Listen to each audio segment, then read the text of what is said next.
Scott Bond. Thank you so much for being here. Thank you, Mateo. I'm honored to be here. Thanks for the invite. My pleasure. Scott, I want to talk today a little bit about sales, leadership, real estate, and all the things that go together with those words by talking about your story. I want to learn more about you, your story, how you got to where you are, and from there, ask a million questions. But I want to get started with a simple one. What do you do today for a living? Yes. Well, again, thank you for the invite. It's funny, I guess, as our careers continue to go, boiling down what we do gets a little harder and harder because it becomes a little bit more vast. But I just started a new role here a couple of weeks ago, in which I'm working for a company called Rennie, which is a real estate company out of Vancouver, British Columbia. And my job is to lead the expansion of Rennie into the United States. So super exciting stuff, bringing together all these amazing teams at this incredibly successful real estate company out of Canada and introducing the brand to the United States. So incredibly exciting stuff. Prior to that, I was in Dubai. I spent a year and a half in Dubai at a real estate Proptech out there, the number one property portal in the Middle East. And then I did 5.5 years at Zillow. Where I did a number of amazing things. And then I spent 10 years in the media business, working as a sales leader with CBS and NBC television affiliates. So yeah, I've been very fortunate in my career at this point to do some really fun things with some really amazing people. What a nice story, and so many questions come to mind. How was the experience in Dubai? Was it like too hot? Were you just going from one building to the other with the air conditioning? How was it? How is it to live there, right? Yeah, so I talk about Dubai, today as two stories. There's like the personal and the professional side of Dubai that I really think about. The professional side was amazing. I feel so fortunate and so lucky to have had the chance to have been recruited to go work out there. I worked with amazing people, with a great company. We grew. We were very successful. I got a chance to interact with 40, 50 plus different nationalities, which is just an amazing experience for me. So from a professional side, it was everything I was hoping for. And I really took the opportunity because, I wanted to check some boxes in my career, and I was very fortunate to get a chance to be able to do that. And there's obviously more to that story as a professional. On the personal side, I would say it was very difficult. We left Seattle. We had been in Seattle for 12 straight years. We left Seattle to move to Dubai. It's 8,500 miles across the world. 10, 11, 12 time zone differences. My friends, my family, my sports teams, my weather, my city, everything that we probably underestimated how much we love, we left. And that became very challenging. After 18 months, we decided to return back home. And I was very fortunate to have the opportunity that I have with my current company.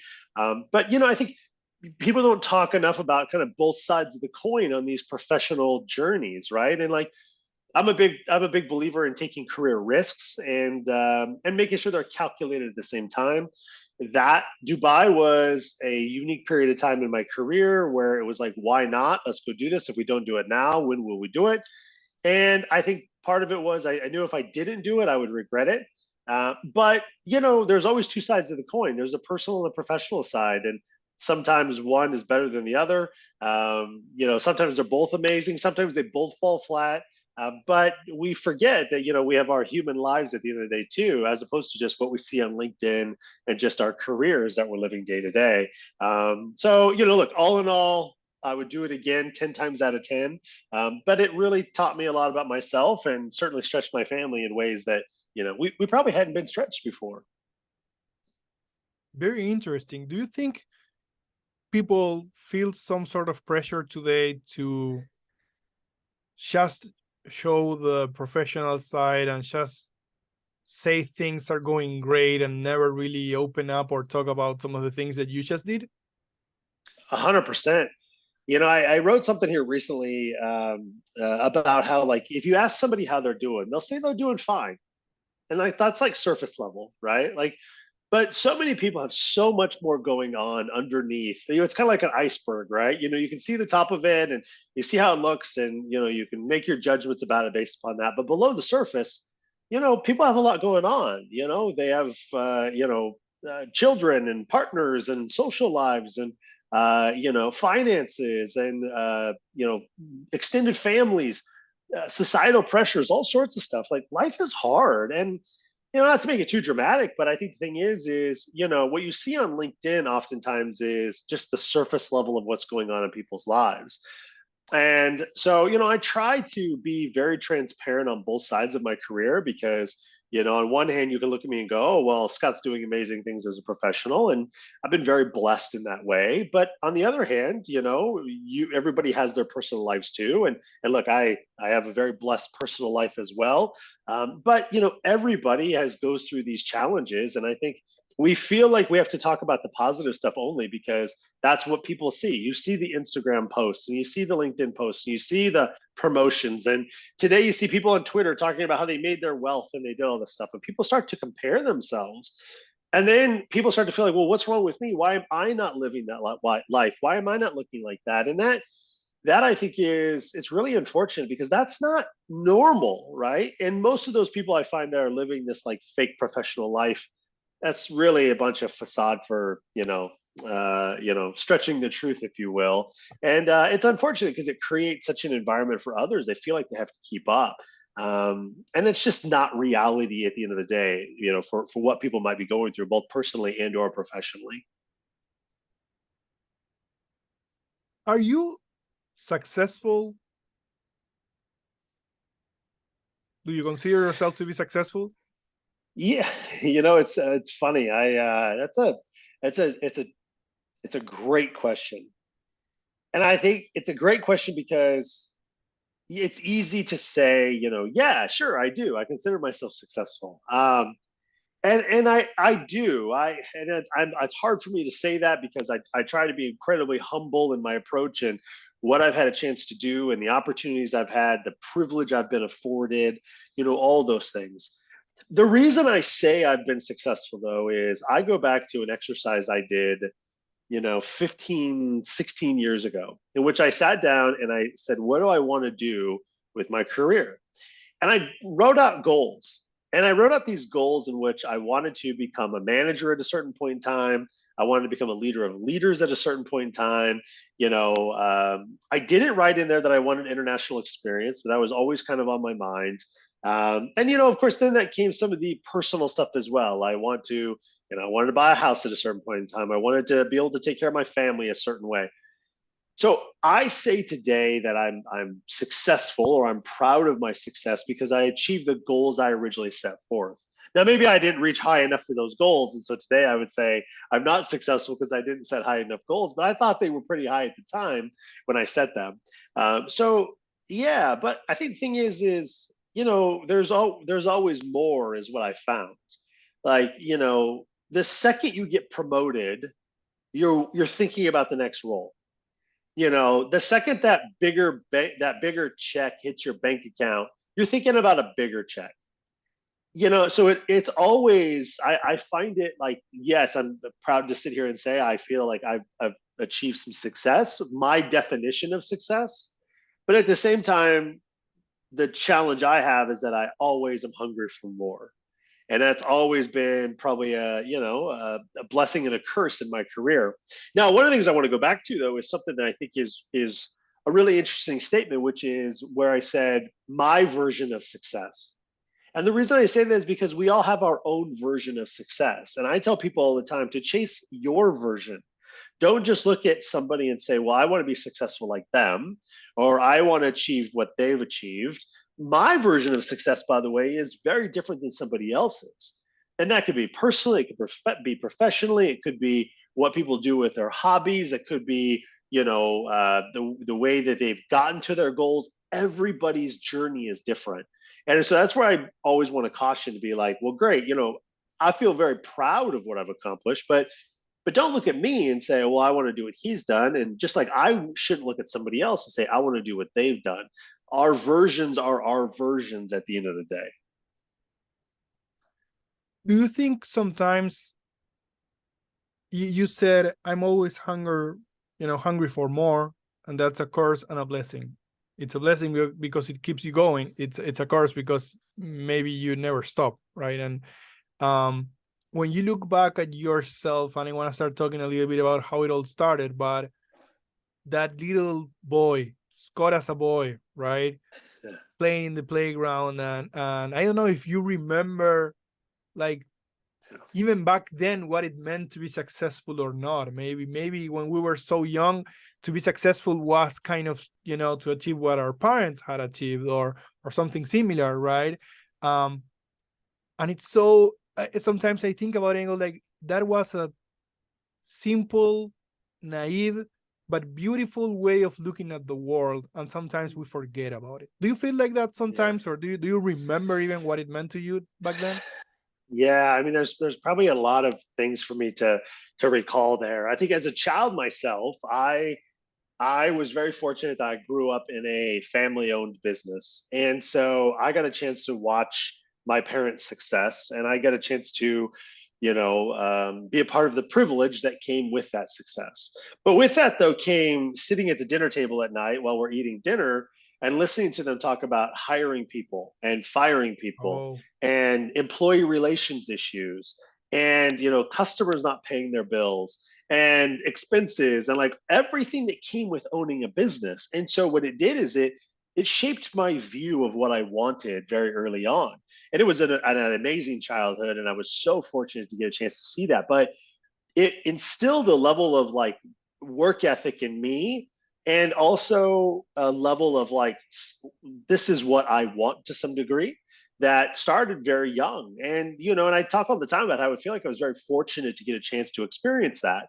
And I think today too, like the conversations I have with my son about my career and the moves we've made and what he's got a chance to see, like how will that impact him one day. So like that's one big thing that I think about a lot, is like I was molded and shaped a little bit by seeing that experience, hanging out at my parents' business and talking to employees and just like taking all that experience in. And then like as I started to get a little older, I'll call it my teens and in through high school, I started to become a little entrepreneurial myself. I started an eBay business, back when I was like, I think 15, 16 years old, because eBay was just starting to blow up at that time. I'd go to electronic stores and I'd buy stuff at discount and I'd sell it. I'd charge a big markup for shipping and handling, and then I'd have my parents' business ship it for me. So I'd keep all the profit. So like I was always like, and I remember I'd buy and sell video games in the neighborhood. One day I sold a video game magazine to a kid, and I apparently had too much of a markup on it. And his mom came back to the house and yelled at me and yelled at my dad, and my dad made me return the money to the kid. And I was like, "What? Hey, it's supply and demand, right?" Like so like these were things as a kid that I look back on and go like, there was something in me at that time that was like pushing me, internally to like find whatever success was. And I did one deal and I wanted to do two deals. I don't want to do three deals, and the list went on. And so, funny enough, when I got in going into my career, I never thought about getting into sales until a mentor, pushed me in that direction.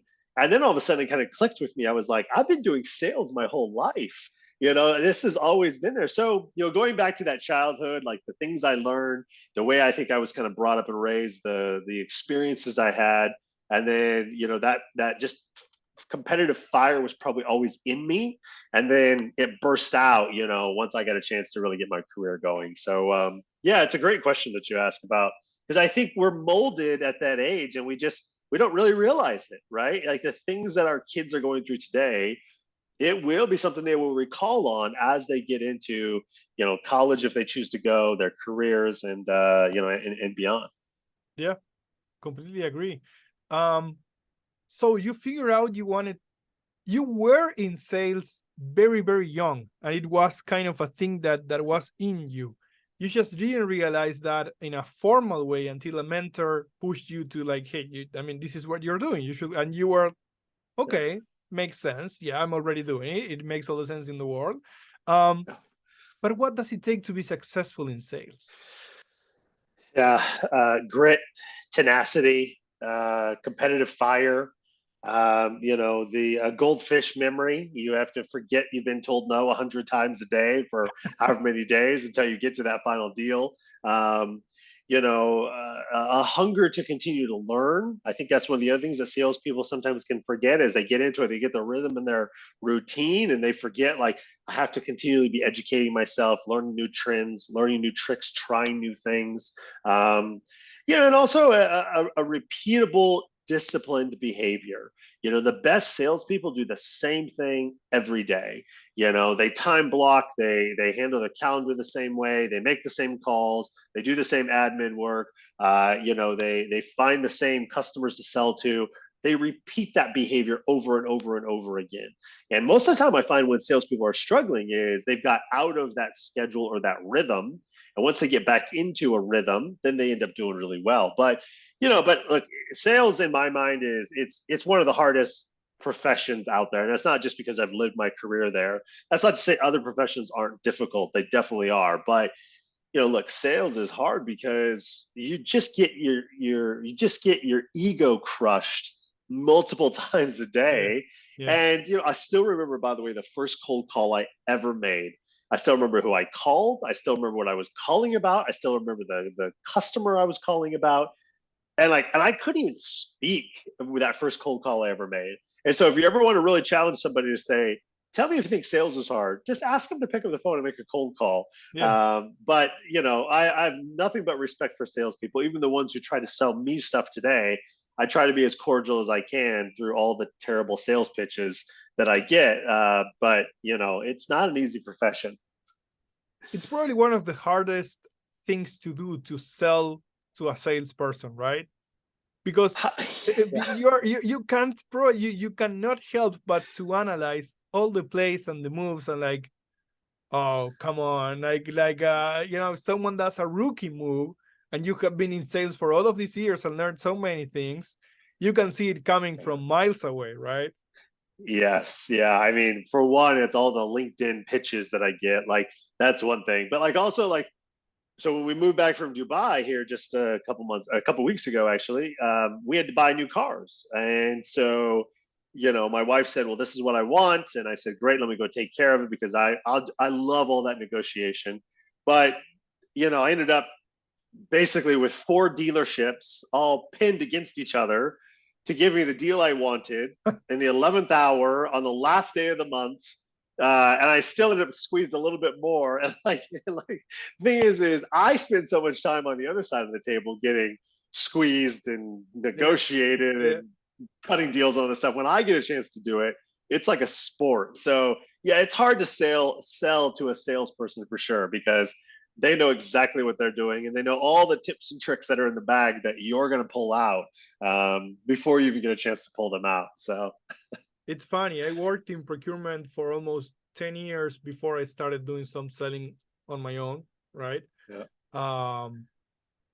And look at the way I look at it is there should be cross training for both, right? You should get, you want to be a good salesperson, you got to learn how those procurement teams, especially the big ones, work, and vice versa, right? If you want to learn how to procure and do it the right way, like you were doing, being a salesperson tells you all the tricks on how they are thinking, right? And the pressures that they are undergoing and how to make those pressures work in your favor, which is what you did. End of the month, all of them working against each other. Yes. What a Yeah. nightmare. And by the way, you make a good point though too, which is the education side, right? Like, as you always have to be learning what's working, what's not working, and that's something that, I think part of our careers is so important is people stop investing in their careers or in themselves at some point in time, right? You reach a comfort level and you stop that learning and that education. So whether it's cross training to understand what other teams are doing, whether it's understanding, tips and tricks and trends, what's happening in the industry, all of these things, never stop learning, because the more you know about the inner workings of everything, the better off you're going to be in any environment that you get parachuted into. Very good. So now you are leading the expansion of Rennie into the US. You are building a team, most likely. And you have been leading teams for a while. how do you build teams now that you're doing it? What are you looking for in your team?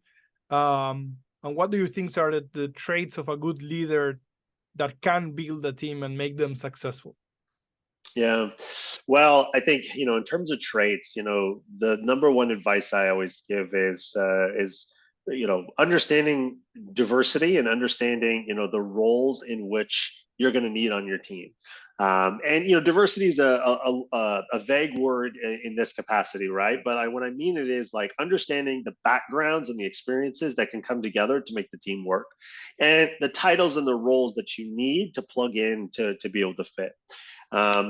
I always think about teams like a baseball lineup. So I'm a diehard baseball fan. And in a baseball lineup, you can't have 9 guys that are going to come to the plate and all hit for power.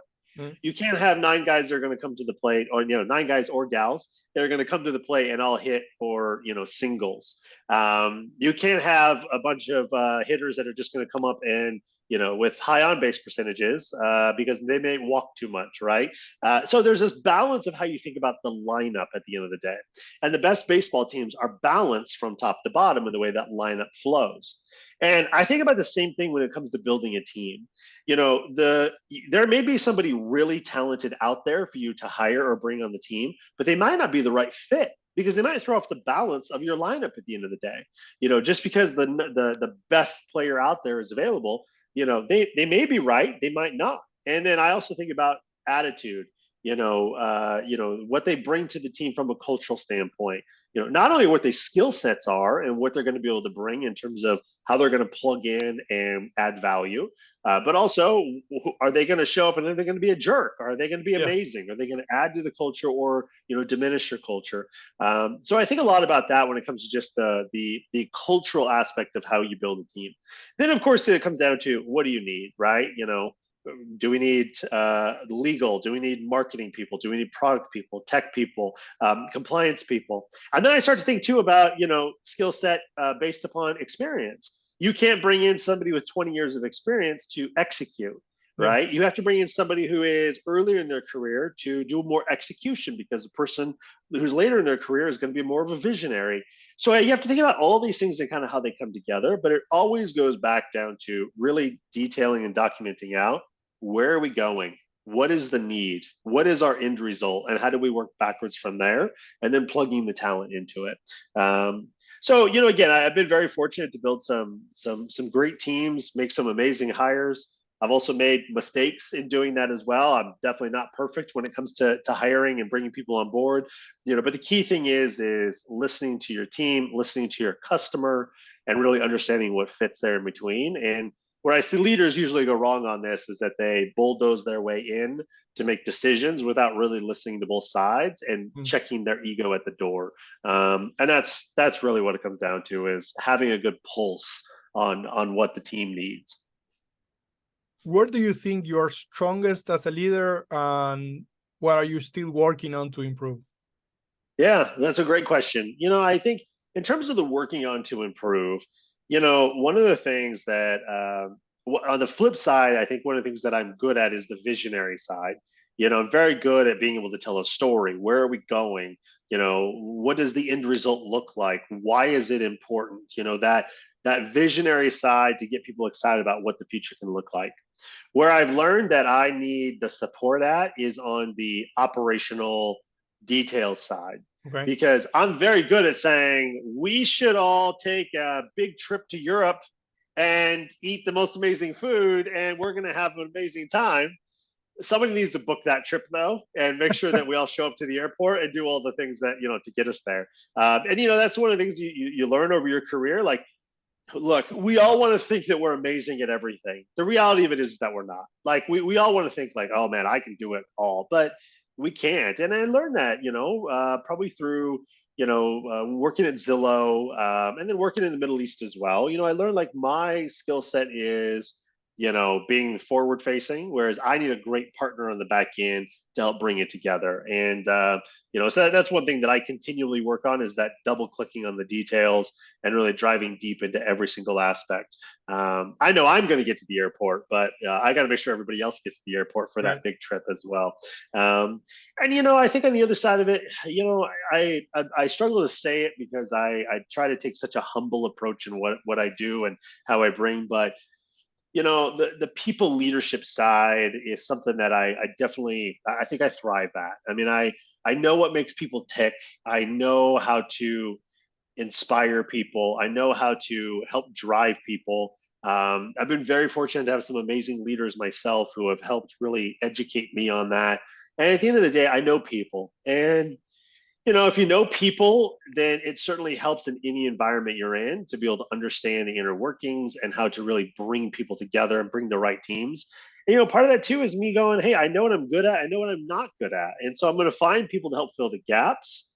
And then I'm going to help to make people better as a result of, knowing how to inspire, motivate, grow, and really develop people. And, I got into leadership super early in my career because I wanted to make an impact on people. I wanted to be able to help people grow and develop. And the most joy I've had is not the millions and billions of dollars worth of revenue I've driven.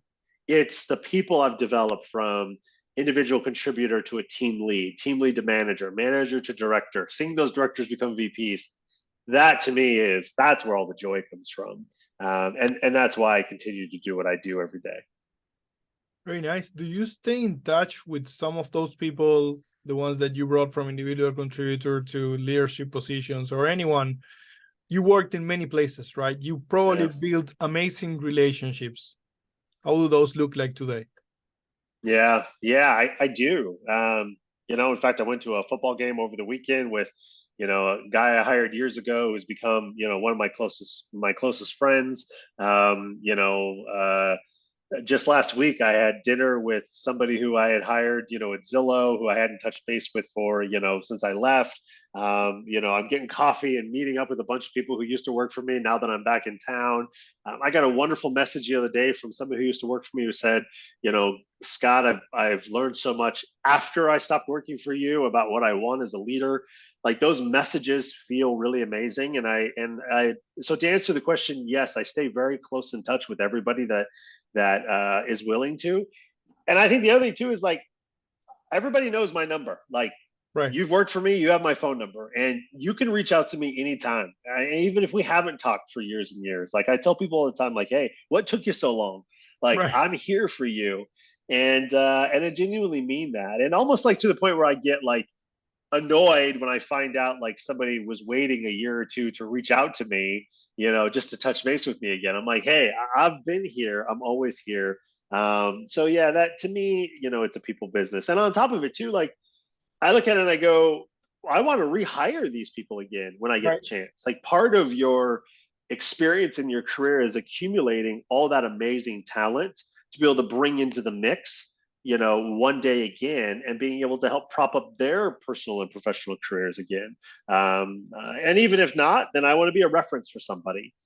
Even if not, I just want to field that phone call at 10 o'clock at night when somebody's struggling, and hopefully I can help give them a little boost of energy or a little boost of optimism. And that's also why I started writing, on Patreon here as of late, because it was a way for me also to kind of boost my words out to the people who, I know might be looking for it. I guess the last thing I'll say on that too, Mateo, is like, look, at this point in my career, my job is to help grow and develop people, in any shape and any form, and be able to give back. I've been very privileged and very fortunate to get a chance to do what I've done. I obviously have a long career still left, but I got to where I am today because people helped me. And my job is to continue to help others in anything that they need, no matter when they need it, in their careers or in their personal lives as well. It's a great response. Question about two things that I think are very important. I like what you said about also trying to work again with some of those great people and the talent that you have, relationships that you have built along your career, right? You have a wealth of relationships as well, and you bring that, which is also probably why some organizations get you on their team, right? Because they know that you can do that. But do you think there's a balance between that and kind of what you said about when you get started, check your ego up the door, don't, bulldoze your way in. And sometimes we see leaders that they come in, they change everything, right? It's like 1 month in, everyone is out, I bring everyone in. What's the balance Yeah. there?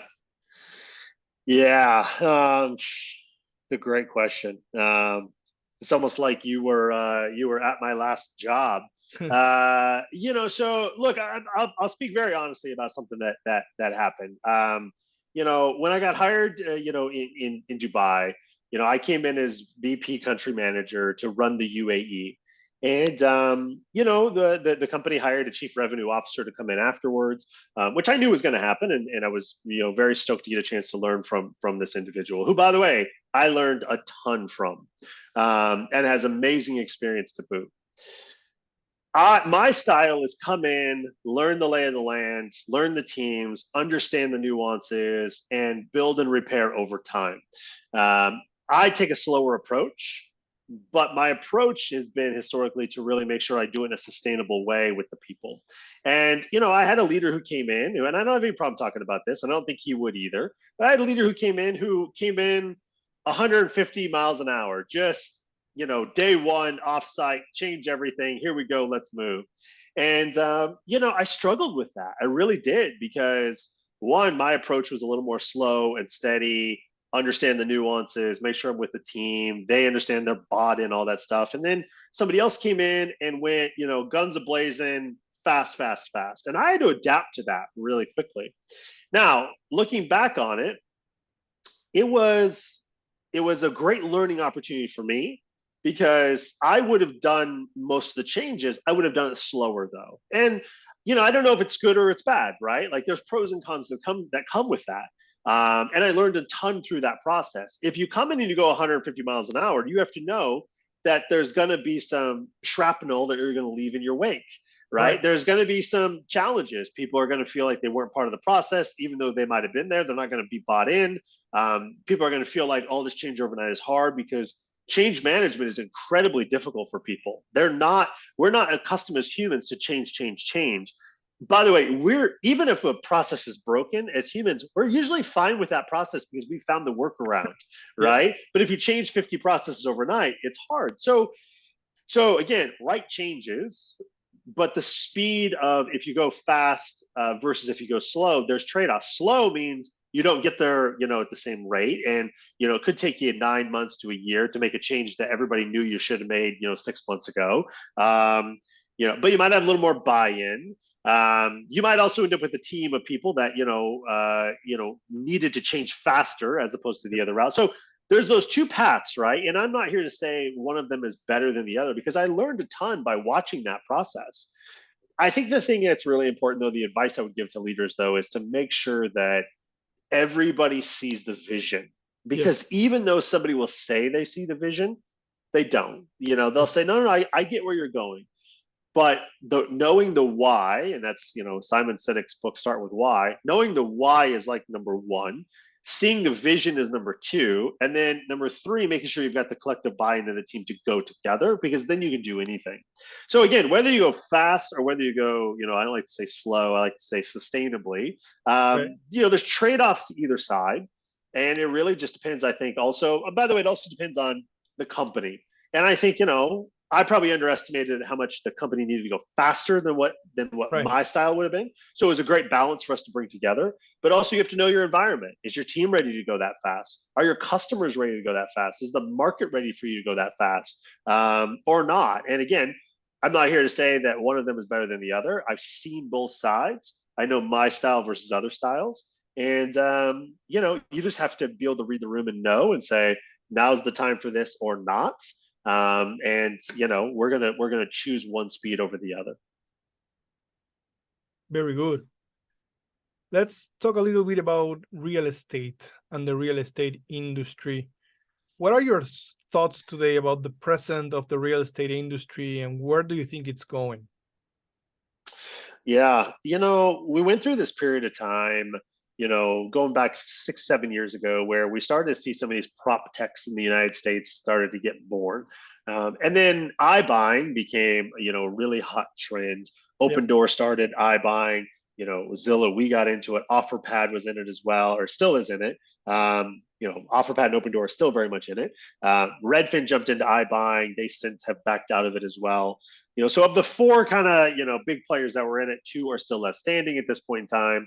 And then, of course, we've seen prop tech, the wave go up and down, right? Went up and got hot and excited with the market, with the funding. Funding has slowed down, market has slowed down, interest rates are through the roof. And all of a sudden, we're starting to see some of these prop techs, either become, insolvent or, very much struggling to stay alive. So it's been an interesting time. I 100% believe in the future of prop tech. It's one of the hardest problems to solve, though, which is the largest transaction anybody's ever going to make in their life. So as a result of that, solving with tech is going to be very difficult. It's not something that you just solve overnight. I believe that we will continue to see the the streamlining of the real estate transaction in terms of whether that is documentation, or whether that is pre-approval, whether that is the ability to buy a home in one click. Like, we will continue to see that stuff happen over time. And COVID certainly sped up some of that streamlining, but I think we will see more of it as we go. I don't think that our children will buy and sell homes the same way that we did, because we bought and sold homes the same way our parents did. But I don't think our children will do it the same way as us. And I think that will be really interesting to watch, is just that streamlining. We're also starting to see, look, on the brokerage side of the business, we're starting to see a lot of consolidation. Anytime the market goes up, the number of real estate licenses go up, because everybody wants to jump into real estate. As soon as the market goes down, a lot of people jump out of real estate back into a more steady professional career. We'll continue to see that fluctuation. But with that right now has come a lot of consolidation of the brokerages. You've seen some of the larger brokerages start to scoop up some market share in some areas. The hot topic, of course, right now in the U.S. is real estate commissions. There's no secret that there's a ongoing dialogue on where real estate commissions will continue to go. I'm a firm believer that the real estate agent has more knowledge and power and authority today than they've ever had, for all the right reasons. Because the thing is nobody knows a market or a community or the future of where that community could go like a really good real estate agent. And if you're going to make a $500,000, $600,000, $700,000, $1 million investment, you want to be connected to somebody who knows that community inside and out. And nobody knows it better than a real estate agent does. So they have a ton of power and authority in that way. They also obviously know what's happening in the market day to day better than anybody. So they can help you to really leverage your buying power. And all these tools that are coming out, they all need real estate agents and brokerages for the most part to still function. And again, I'm a huge proponent of prop tech. Like I'm pro prop tech. I live for through the Zillow Offers years. I was a part of it from the very beginning. I'm pro prop tech, but many of them still need that agents at that level to actually make the prop tech go. And so I think, again, we're just going to continue to see the power live in their hands. Now, where commissions go, I can't speculate. I don't know. But I can tell you right now, if I'm going to buy a $1.5 million home somewhere, and which is price points out in my part of the world for the most part, you know what? I want to be working with somebody who knows what they're doing, and paying a couple commission points as a result of that deal. I'm happy to do, because I'm going to be in that house for maybe the next 10, 15 years, and it's going to appreciate, and the list goes on. So anyways, I think it's an exciting time right now in real estate, and I think we're going to see this wave come back up with the presidential election next year. And I think prop tech funding will continue to pick back up once interest rates slowly creep back down a little again. Very interesting. And out of the prop tech world and everything that's going on, you make it very clear that you think the agent is still needed and will still have a role. And I agree with you. I worked in real estate, default asset management, mostly with Altisource, and then I Yeah. have a few customers that are on the Proptech side. And the real estate agent is always there, right? Or when you want to do an inspection, there's always someone, even if they're holding a phone, going to the property and filling Yeah. up a form, et cetera, et cetera, et cetera. But out of all of the different pieces, right? Like online notarization, mobile inspections that can do a floor plan and everything, or even sending a drone that can fly through the home and there are a million exciting things going on. Is there any one of those things that excites you the most when you look at it? The thing that excites me the most is the opportunity for somebody to really be able to buy and sell homes from their couch. And that was the dream and a vision that we had as part of Zillow Offers was, push button, make magic happen was something that we Right. talked about super early on. And I believe that is still, and look, it happens to some degree, right? For the right buyer, but it happens for less than such a small percentage of the population that it doesn't matter. But the listen, at the end of the day, people still want to go in and see the home, to some degree. Unless you're moving across the world and you got to make a decision, you got to purchase fast. I still want to go see that home because it is the biggest purchase I'm going to make. But the fact that I could essentially put a home in my cart one day when I get to the very end of the process, and I've been pre-approved already online, I've got the home in my cart. I push the button, I fill out all the forms. I transfer the money right there on my laptop. Like that, I think is a world we will see one day in some form or another, and not having to go and show up to the many appointments and deal with all the different players, the mortgage lender, the title and escrow. We pick up my keys somewhere, like go to my bank, prove my funds, all this stuff. That day will come where that streamlined process will happen from very beginning to end. I know it will. I don't think anything replaces, though, the fact that I still have to go stand in that home and walk around it and walk around the neighborhood. I've bought cars before without ever getting in them. I don't always recommend it, but we're getting there too with vehicles, right? And I continue to say there's two purchases that really haven't been revolutionized for years and years, which is buying a home and buying a car.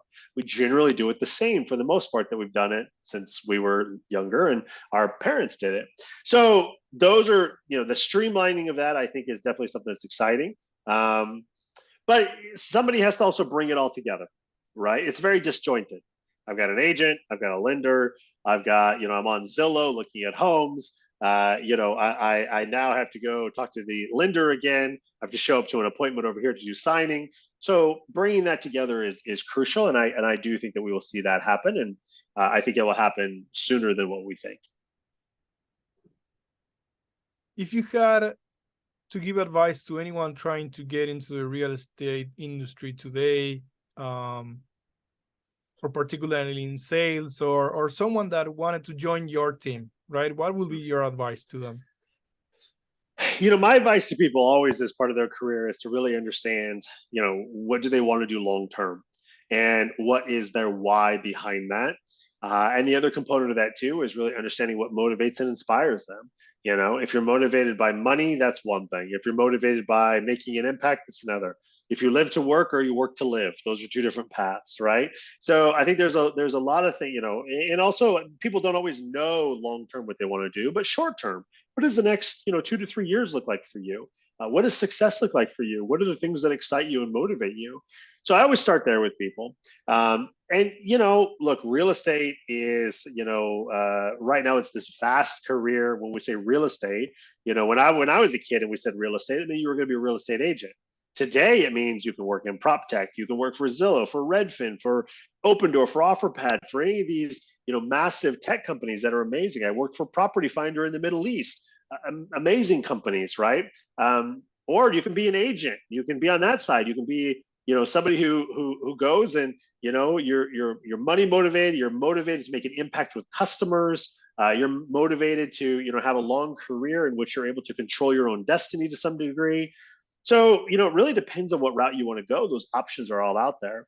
And what's really been fun for me, Mateo, is I got a chance to go from, real estate in the United States with Zillow to real estate in the Middle East with Property Finder to now I'm working for real estate in, Canada with Rennie out of Vancouver.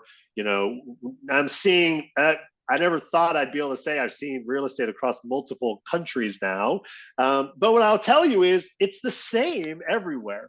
Like there are nuances and processes and different things that happen, place to place. But at the end of the day, there's buyers and sellers, there are real estate agents.